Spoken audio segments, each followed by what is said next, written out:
परमात्मने जानकी प्राणनादाय रामचन्द्राय मङ्गलम् रावणगर्वविनाशाय सर्वमङ्गलकारिणे भूतप्रेतविनाशाय आञ्जनेयाय मङ्गलम् सीताशोकविनाशाय शोकवननाशिने अक्षयज्ञानवीराय आञ्जनेयाय मङ्गलम्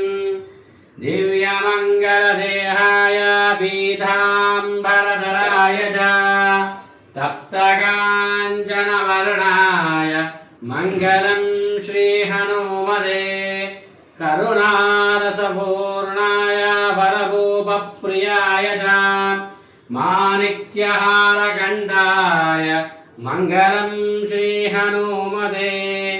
वैशाखे मासिककृष्णायां दशाम्यां मन्दवासरे पूर्वाभाद्रप्रभूताय मङ्गलं